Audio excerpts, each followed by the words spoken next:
Have you ever seen the movie The Misfits 1961? Written by playwright Arthur Miller and starring Clark Gable, Marilyn Monroe, and Montgomery Clift, the film is tragic and powerful. This video presents some of the film's symbolism. In The Misfits, we meet a young woman, Marilyn Monroe, and an old woman, Thelma Ritter. The young woman seems to be following in her landlady's footsteps by getting a divorce in Reno, Nevada.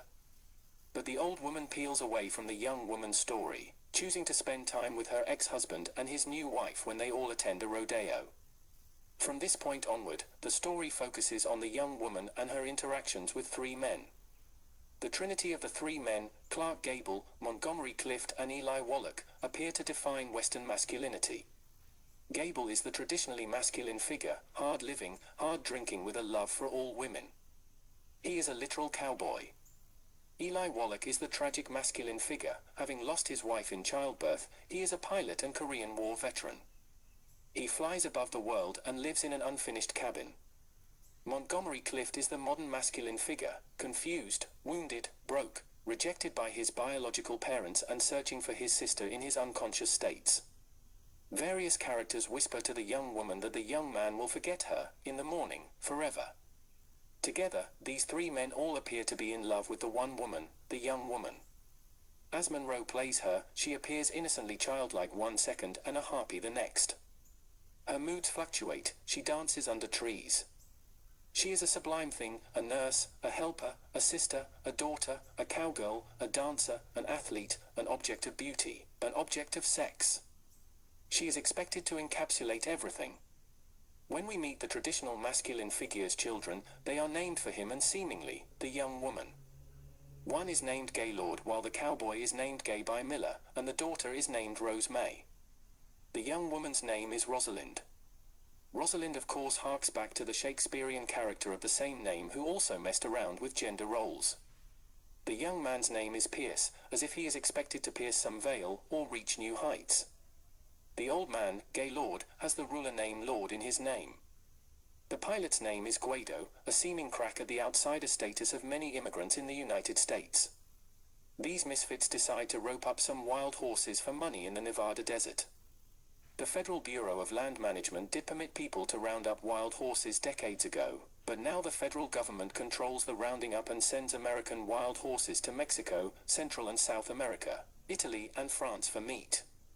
Many animal rights groups and Native Americans agitate against the United States Department of the Interior about this.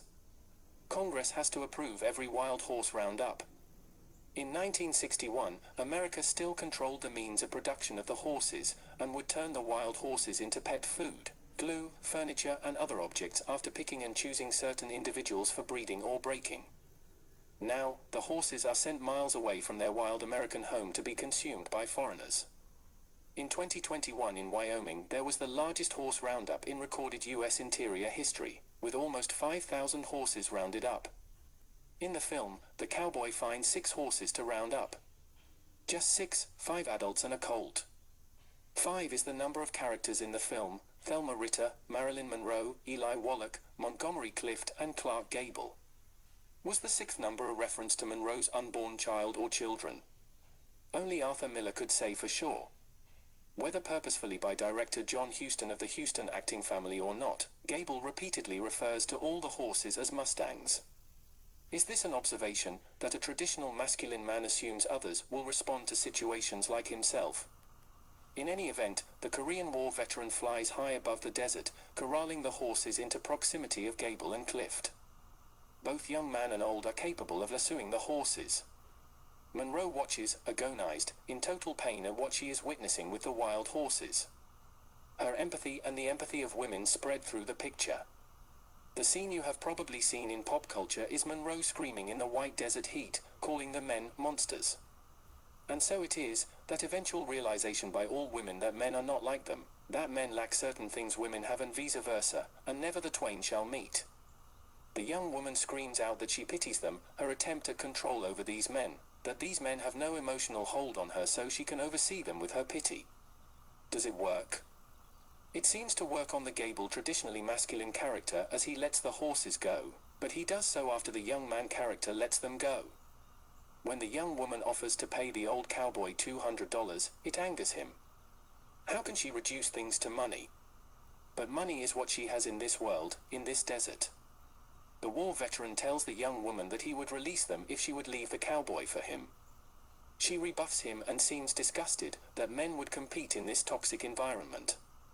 When the old man says he just did not want anybody making up his mind for him, it seems like a convenient excuse. The film is beautiful to watch, with sweeping views of the desert. Monroe's acting stays with you after the picture. The age of Gable is difficult to watch on screen, with his squinting eye and teeth falling out of his mouth. The alcoholism of the young man, played by alcoholic Montgomery Clift, feels very on the nose. There is one scene where Clift almost appears cross-eyed from drink. Through the picture, Monroe and her young woman shine through.